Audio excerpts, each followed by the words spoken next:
Welcome everybody to another shocking reality prison check episode of Lockdown 23-1.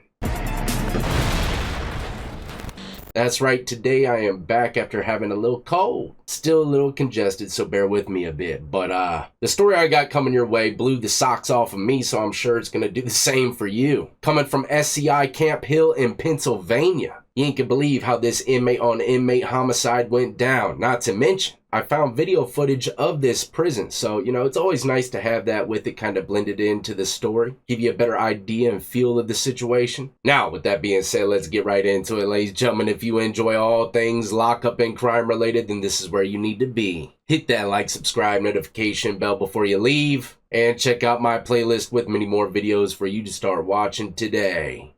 Now, the article begins saying an inmate accused in 2 Harrisburg homicides stabbed and killed a fellow prisoner at the State Correctional Institution, SCI, in Camp Hill, Pennsylvania. Hezekiah F. Campbell, 29, who's awaiting trial for 2 separate fatal shootings in Harrisburg, fatally stabbed fellow inmate Spencer Kirtland Castle, 35, in the prison's recreational yard before being detained by correctional staff. Prison staff immediately provided life-saving measures until Lower Allen EMS arrived and continued advanced support. Castle was pronounced dead at 8:51 a.m. Now keep in mind, Campbell, the individual that stabbed this inmate to death, he's awaiting trial for 2 separate murders. He's probably saying to himself, man, life's pretty much over, and those are the type of individuals that take other lives in prison. Because short-timers ain't trying to trick their time up and never go home. If something like that did take place, chances are it was an accident. Little fist fight turns into a dump session. Next thing you know, someone's got their head cracked wide open.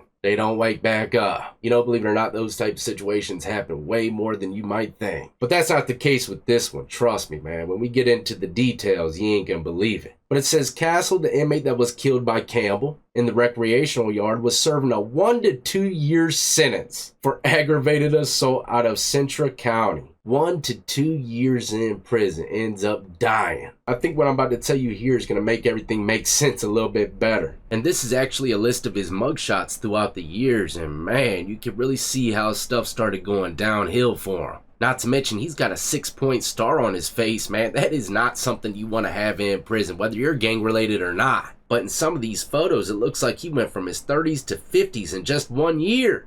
Castle had been incarcerated at the prison since December 9, 2024. The Jackson, Michigan native was also a registered Tier 1 sex offender. Court records show he was convicted in 2017 in Michigan for accosting for immoral purposes, with the victim being a minor. Hopefully I pronounced that right. Never heard that one before. Now, before I give you my 2 cents on everything, man, let's jump over to this other article. It's going to give a little more details on the altercation. It says the SCI Camp Hill inmate accused of murdering a fellow inmate this week stabbed him in the head and neck area about 20 times with a pin, court documents show. Hezekiah Campbell, 29, allegedly admitted to stabbing Spencer Castle, 35, in the recreational yard because he had a bad vibe. Campbell also said he wanted to open his head up like a coconut. Man, oh man, yeah, I don't know if Campbell had any idea about his paperwork, but like I said, that could easily be a motive for someone to want to crack someone's head open like a coconut. People that are going to be facing like life in prison, man, that's awards to him. But at the same time, he's no good. He killed all these elderly people under bridges and stuff. So the guy's probably just mentally unstable, had no idea about his paperwork, and just went off of a bad vibe. Apologize, if I sound like a squeak toy, still a little congested.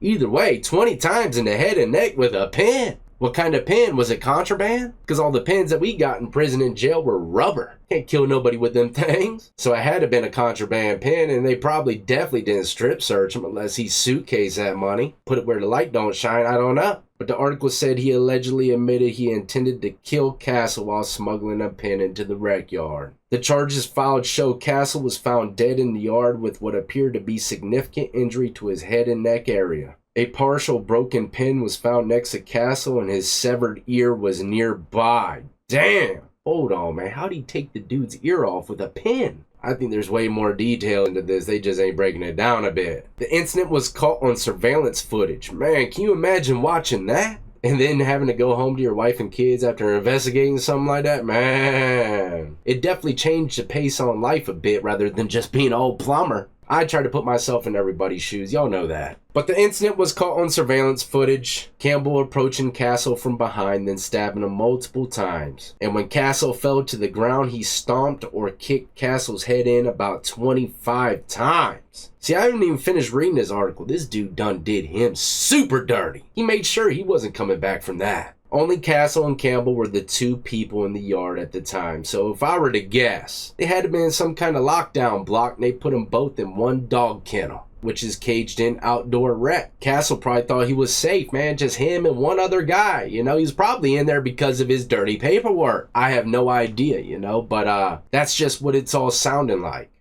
But there you have it, ladies and gentlemen, that's about the bulk of it, and I'll give you a little bit of my 2 cents.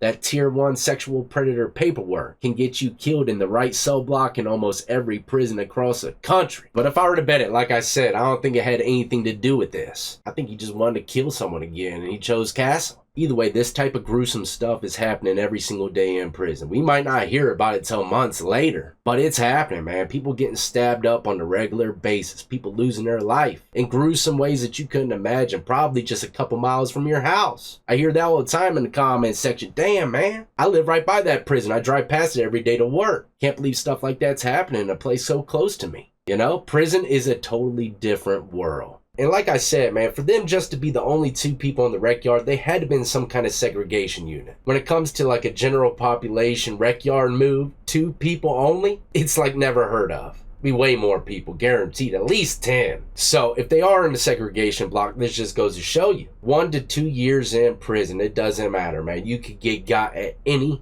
given time. All it takes is to be housed around the wrong inmate. Also, you know, there's a lot of dirty staff around town. Maybe they seen his paperwork and say, hey, you can't duck that, man. Let's see what happens if we throw these 2 in the dog cage. Knowing damn well homeboy's probably gonna attack him. Who knows? And that would kind of make sense as to why there was 2 people in there to begin with. I haven't mentioned this in the video, but typically when you're in like a segregation block and have to go to outdoor rec, in those cages, you're usually in there by yourself. Separated from every other inmate, you take turns. So it could have possibly been just some kind of regular old rec call. All kinds of possibilities when it comes down to this situation and someone having bad paperwork.